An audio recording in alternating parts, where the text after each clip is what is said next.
Assalamualaikum semua. Hai, selamat bertemu kembali di channel Cikgu Faiza. Hari ini Cikgu Faiza ingin kongsikan PDPR pengajaran pembelajaran di rumah iaitu manual pengajaran yang dikeluarkan oleh MOE. Okey, jom explore. Right, so kita mulakan dengan kandungan. Kita lihat pada kandungan.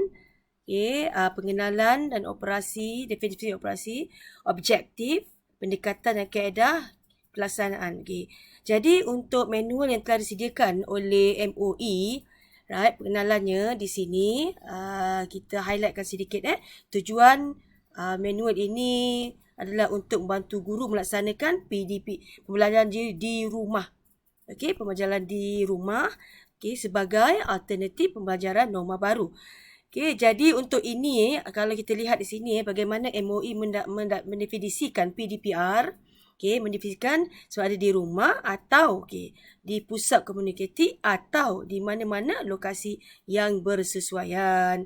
Dan dia boleh juga dijalankan secara dalam talian online dan juga luar talian atau offsite. Tetapi paling penting syaratnya ialah secara berstruktur dan terancang. Ini yang kita nak lihat bagaimana manual ini dapat membantu kita.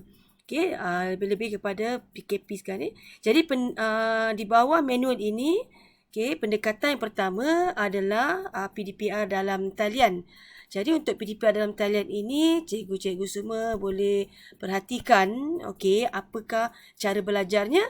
Right, pertama ialah perlu internet, kedua perlu peranti atau kita katakan secara device, dan belajar adalah secara real time. Kelas cikgu direct, Di sini diberikan panduan pelaksanaan untuk tahap persekolahan. Jadi untuk prasekolah tak perlu lama-lama cikgu, sejam cukup. Menengah atas bolehlah 3 hingga 4 jam. Right, jadi apa medium yang diguna pakai? Medium yang diguna pakai boleh kita gunakan D5, YouTube, aplikasi media sosial, WhatsApp, Telegram, itu yang paling famous lah. Dan kalau secara live streaming disyorkan Microsoft Teams, right? Microsoft Teams, dan itu nombor satu. Dan yang kedua ialah Google Meet. Itu pendekatan kalau nak gunakan PDPR dalam talian. Bagaimana pula manual ini menyatakan tentang PDPR di luar talian? Di luar talian syaratnya ataupun penggunaannya memerlukan peranti tetapi tak perlu internet. Peranti bolehlah komputer riba, telefon pintar, tablet, right? Tetapi tak perlukan internet. Itu pendekatan yang kedua. Pendekatan pertama tadi ialah dalam talian. Kedua, luar talian. Yang ketiga ialah pendekatan secara offsite.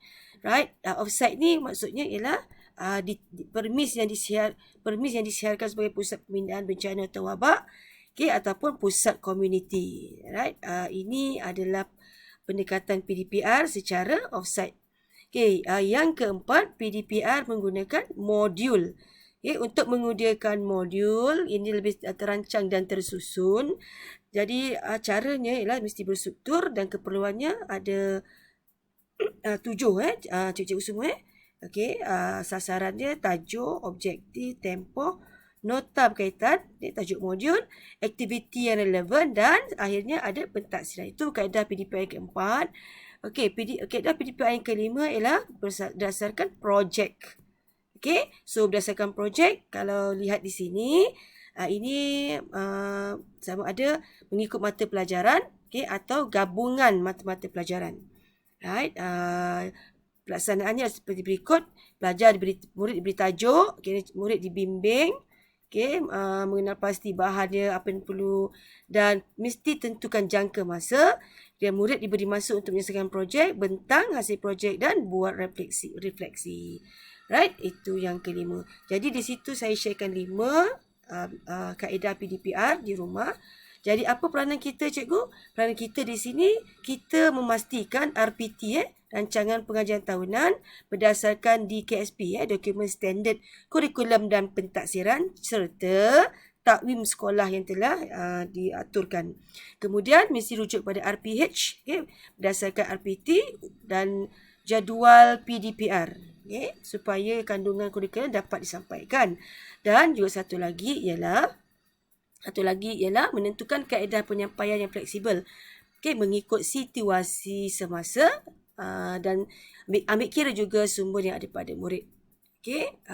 Seterusnya menyediakan bahan, memastikan murid dapat tugasan, menggunakan pelbagai kaedah pentaksiran, kuis, tugasan, okay, latihan, projek, mengadakan perbincangan ibu bapa dan penjaga dan merekodkan penglibatan murid dalam PDPR. Okey, peranan pentadbir pula memastikan perancangan perusahaan PDPR dilaksanakan dengan teliti, cekap dan berkesan.